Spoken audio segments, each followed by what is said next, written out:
Hello, I'm Mario Toneguzzi, managing editor of Canada's podcast. Joining me today is Tandy Thomas, who is associate professor of marketing, and E. Marie Shantz Fellow of Marketing at the Smith School of Business at Queen's University. Thanks for joining us today, Tandy. My pleasure. Happy to be here.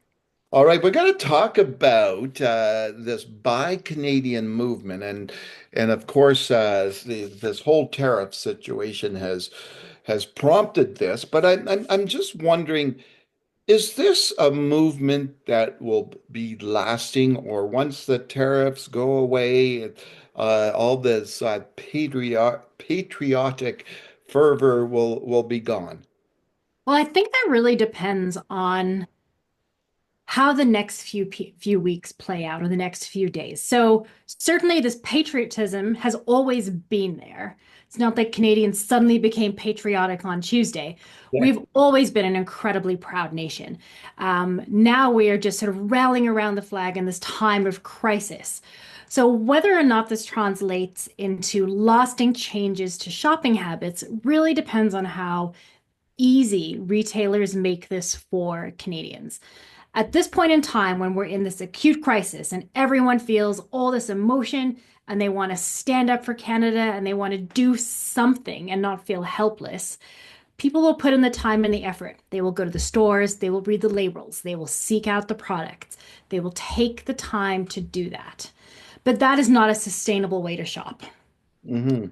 Eventually, people will start running out of time. It'll be a Wednesday evening and they have to rush to get something for dinner before getting their kids to soccer practice, and they're just going to grab the first thing that they know will get the job done. Yeah. So the trick will become make it easy. If retailers make it easy for customers to find the products and try the products, and then if we like them, then it'll be much easier to keep that going over time. And new habits will form, and we might see, what I hope we see, is a lasting uptick in those consumption behaviors. So, you talked about national pride as being a motivator here. There's also the anger, right? The anger on consumers and people are quite frankly ticked off at the U.S. president, but at the U.S. in general because of all this. So does anger play a role in this consumer behavior? Yeah, absolutely. And I think it's not just anger. Like, there's clearly anger, but it's deeper than that. I think for many Canadians, this feels like a betrayal. Um, these are our best friends, our allies, our neighbors. Canadians and Americans are so entwined. Um, it's our family, both figuratively and in many cases, literally. Hmm. Um, and so this is not a battle we ever imagined we would be in. We Yeah. never thought that our best friend would turn on us. So there's anger, there's fear, there's betrayal, there's uncertainty. It's a whole bag of really tough emotions to process. Um, Exactly. and in those times, this is where we see Canadians rallying together for support. Mm. And I think that is what is driving all of this, is that we feel betrayed and we want to help each other. So how does this trend reflect maybe a broader shifts in consumer behavior? Because especially, over the last number of years, we've seen quite a movement in Canada about, buy local, right? Yeah, so it's not just, I think we've seen buy local. Certainly that became a huge issue with the pandemic when we started seeing those small local retailers, local producers really suffering disproportionately. But more broadly, the entire culture and view around the role of the marketplace in everyday life has changed. Um, I'd say 30 years ago or so, 30, 40 years ago, there was a very clear divide. There was the world of the marketplace, and then there was social life, and they kept separate. Companies sort of stayed in their lane. They didn't get engaged with these controversial social issues very much. Mhm. But now we've seen a shift over the past few decades towards this integration of social life with the marketplace, and consumers just viewing the marketplace as a tool to help create the world that we would like to see. There's now an expectation that companies stand for values, that if they see an injustice in the world, that they speak up about it, that they take a position. So we've seen like brand activism, for example, become much more prevalent in the past 10 years than we had in any point in history prior. And I view this as just another extension of that. Consumers are using the tools that they have at their disposal to make their views known and to take action. And the biggest tool that we have is the marketplace. Yeah, that's true. Now, one of the things that I find interesting, right, is that we live in a period where consumers are stretched for their dollars, right? And we have so many, cost of living and inflation, everything's up, up, up, up. And we have so many reports out there all the time about the financial pressures and stress that consumers have.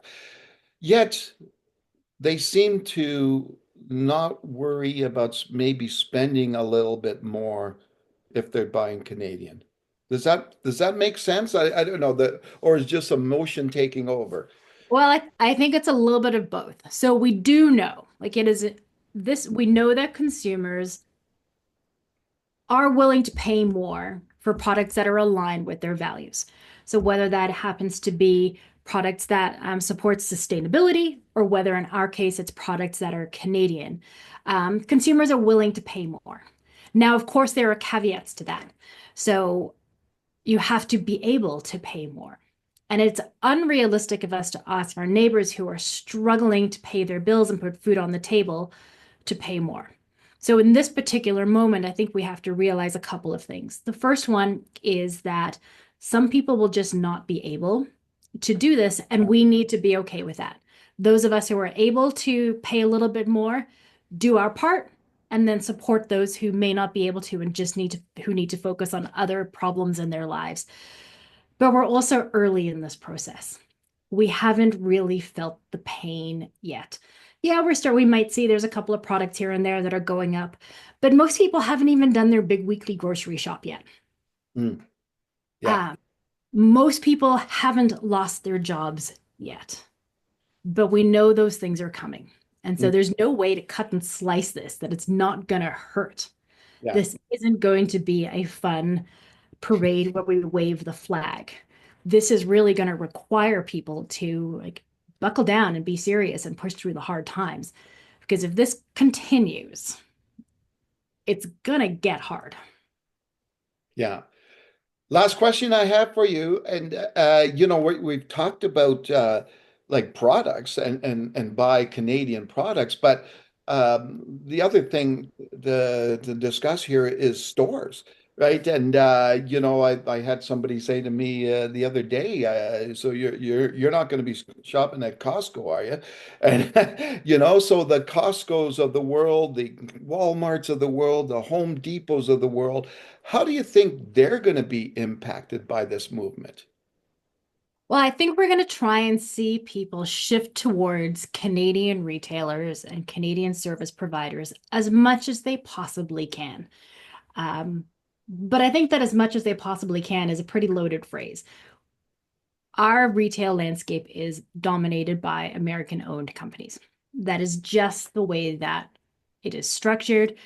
So you can do your best, but this is one of those things where it's going to be hard. Um, and then it's about a question of, are you punishing the right person or the right entity? And so I would really think one consumer is to think about, is there an alternative? Also think about what's the ownership structure? Who are the owners that are going to be impacted by this? The owners of that local Home Depot. And think about who are the employees at that local Home Depot, for example. This is not a simple question.